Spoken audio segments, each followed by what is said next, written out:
Olá pessoal, Engenheiro Mariano Barros aqui falando e hoje a gente vai tratar de um assunto bacana. A gente vai começar aqui a apresentar uns slides, uma apresentação para vocês, falando um pouquinho da história do concreto armado e como ele evoluiu até chegar no sistema monolítico casa de isopor. É isso aí. Casa de isopor é concreto armado? Casa de isopor é evolução do sistema de concreto armado que a gente conhece? A gente vai falar os motivos e os porquês, até levando um pouquinho historicamente sobre esse assunto. O que você acha? Vamos lá? Então vamos lá. Afinal, o que é concreto armado? Antigamente, lá, esses arranha-céus aqui, feitos lá em Nova York, a gente tem essas fotos famosas, a gente pode ver que com aço bastante esbelto, né, a gente fazia arranha-céus enormes, né, com grandes cargas, né, coisas, olha lá, a altura, né, usando exclusivamente estrutura metálica. E até hoje a estrutura metálica ela é tão boa que ela ainda é utilizada. É uma tecnologia assim que veio para ficar mesmo. Ela tem as suas vantagens e são vantagens bastante relevantes. Só que lá por 1902, até recentemente, né, foi inventado o concreto armado. O concreto armado ele vem para reduzir a quantidade de aço, teor de aço nessas estruturas. Porque colocando o quê? Colocando pedra. Porque a pedra, a gente só vai lá, minera a pedra, tira ela e coloca na construção. É coisa que vem lá da época dos egípcios, certo? Então, assim, o aço não. O aço a gente tem que minerar ali o minério, colocar na siderúrgica, moldar esse aço depois. Então, é um processo muito mais demorado e mais custoso, é mais caro, certo? Então, buscando popularizar o acesso a essas estruturas, a engenharia, otimizando ali, entendendo como é que funcionam os esforços dentro de uma estrutura, conseguiu reduzir a quantidade de aço em um pilar e uma viga, adicionando o quê? A pedra. Então, misturando o aço com a pedra e tornando isso tudo muito mais barato. Eu vou passar rapidamente sobre isso. Esse aqui é um famoso pilar de concreto armado, de aço e pedra, né? Então, como é que isso funciona? Intuitivamente, a gente sabe que o aço, um fiozinho de aço, se você amarrar ele num caminhão carregado, você consegue puxar ele, tracionar esse caminhão.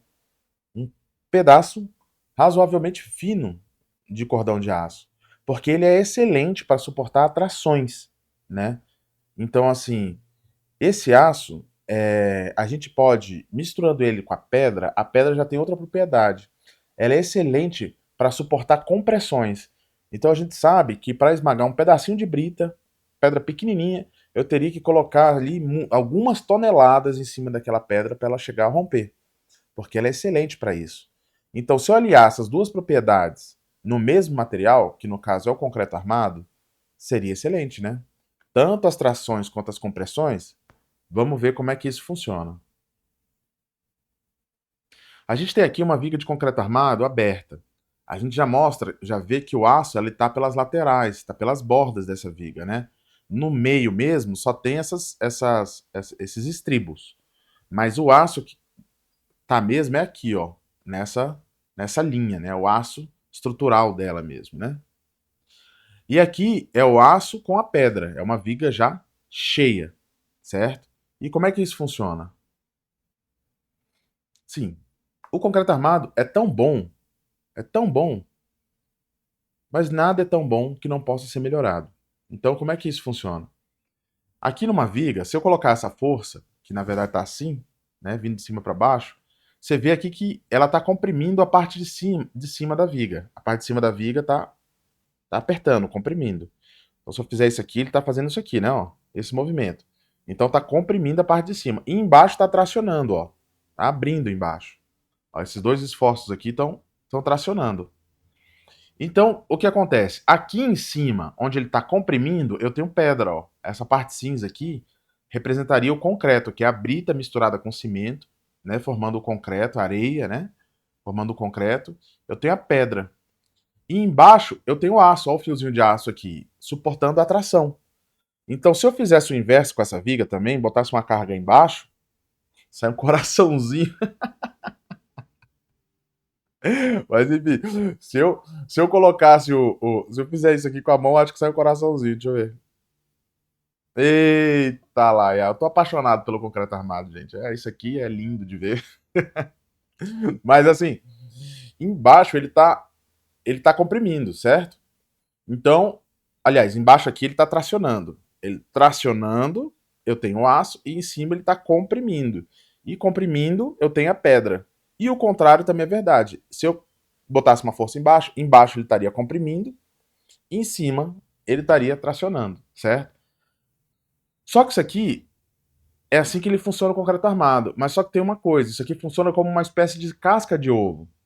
Por mais que a gente, intuitivamente, a gente não tenha isso numa relação direta, mas essa estrutura ela reage pelas bordas, pela, pelos cantos, vamos falar assim. Vamos fazer uma analogia com uma casca de ovo. Né? A estrutura do ovo está na casca. Aqui de uma viga e de um pilar também. Tanto é que a gente pode fazer furos para passar tubulação no centro de uma viga de um pilar. Você já viu isso acontecer? Então, assim, ó, a gente pode fazer um buraco aqui porque tem a linha neutra que passa bem no meio da viga. E assim, essa linha neutra, a partir dela tem um percentual para baixo, um percentual para cima, que a gente chama de zona neutra, que é uma zona que não, que tanto faz como tanto fez, é peso morto, é brita, areia, jogada fora, que tá ali só para preencher o espaço, tanto que a gente pode furar. Olha aí um exemplo de uma viga aplicada na obra, um buraco feito nela para passar provavelmente algum tipo de tubulação de esgoto, algo assim. Até mesmo as vigas metálicas também têm essa propriedade. Elas podem ser furadas ao meio para passar a tubulação. E aqui está um desenhozinho de como funciona, né? O aço pelas bordas para suportar as trações e a pedra tanto pelas bordas, que é onde ela funciona mesmo, como enchendo, perdendo aqui, acrescentando peso à toa. Se a gente pudesse botar uma forma aqui no meio e deixar essa viga oca, ela teria a mesma resistência. Vamos supor se eu fizesse uma casca de concreto armado. Ela teria a mesma resistência do que se ela tivesse cheia. Na verdade, até podendo ser mais resistente, porque, vamos dizer assim, como o peso próprio dela está mais leve, eu precisaria de menos estrutura para segurar o próprio peso da estrutura, entende? Então eu fico com, vamos dizer assim, resistência extra para suportar cargas, né? Suportar pessoas, móveis e o que mais for necessário, beleza? Então, essa é uma viga do sistema monolítico, casa de isopor. Como é que ela funciona? Eu tirei aqui desse meio aqui, eu tirei o peso morto, que seria aí a parte onde eu só encheria, coloquei aço no canto, né, e concreto nos cantos, igual uma casca de ovo, certo? E aqui da mesma forma, em cima eu tenho a compressão e embaixo eu tenho a tração. Embaixo eu tenho aço pela estrutura do painel, e em cima eu tenho a pedra pelo painel ser recoberto de concreto. Entendeu? Então, o que acontece? Nada mais é do que o concreto armado. Só que eu peguei essa parte aqui que só pesava, era peso extra, e tirei. E coloquei o que no lugar? Coloquei o isopor. Então, essa é a primeira grande otimização do sistema. Eu aliviar, tirar o peso morto e colocar um material que agrega o quê? Isolamento térmico, isolamento acústico, impermeabilização, certo? Então, é um material que vem tirar, né, aquele excesso de carga, tirar a pedra da onde ela não precisa e coloca um material que agrega leveza, velocidade, impermeabilização e todas essas propriedades que a gente gosta tanto. Outro ponto é o treliçamento. Você reparou aqui que o painel, alguns painéis são treliçados, outros não. Qual é a diferença?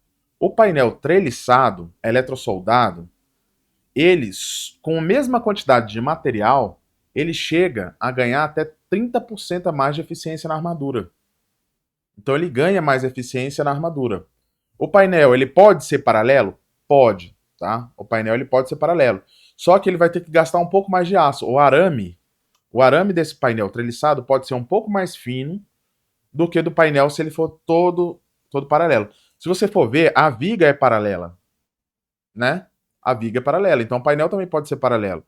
Só que o aço que vai nele vai ter que ser um pouquinho, 30%, para ter a mesma resistência, ele vai ter que ser 30% mais espesso. Porque essa geometria treliçada, ela adiciona por volta de 30% de eficiência na armadura. Então a armadura vai ficar mais resistente. O que é isso? É economia, na verdade. Porque se eu coloco uma geometria mais resistente, eu posso afinar o aço. Ou se eu quiser gastar um pouco mais, eu boto ele paralelo e boto um aço mais grosso. Então, tudo isso é evolução, gente. Então, o que foi feito? Foi feito, retirou-se peso do centro do painel e colocou um material que agrega durabilidade, porque a umidade não passa, que agrega propriedades térmicas e acústicas para quem está morando nesse imóvel, né? E também pegou o aço através da robótica, de robôs, e colocou ele numa geometria treliçada, que essa geometria ela é tão famosa que ela é utilizada nos lugares onde mais precisa de menos peso, ou seja, o aço tem que ser fino para não pesar tanto e tem que ter resistência. Então a treliça ela é utilizada amplamente em vários lugares, né? Onde a gente precisa de um aço mais fino e mais resistência. Então a gente já sabe que se a gente treliçar um aço assim, ó, e colocar uma força, ele vai ficar rígido. Eventualmente, se ele for paralelo, a mesma quantidade de aço e uma força equivalente é sujeito a deslocar esse aço, trabalhar com ele. E aqui seria o painel com o núcleo oco, porque aqui é, digamos assim, peso morto, aço dos dois lados e concreto dos dois lados. E ainda a geometria treliçada. Aqui é um painel treliçado, queimado, para você ver como fica uma estrutura muito parecida com aquela do estádio que eu apresentei para você. Aqui é esse mesmo painel, só que aqui com o isopor. É um robô ó, que vai injetando esses pinos e vai soldando e cortando, tá, gente? O painel precisa ser soldado, tá? Esse negócio de painel amarrado, ele fica aquele ponto ali que deveria ser soldado e firme, ele fica trabalhando. E esse trabalho não pode acontecer se for um painel só amarrado, tá? Não funciona da mesma maneira, tá?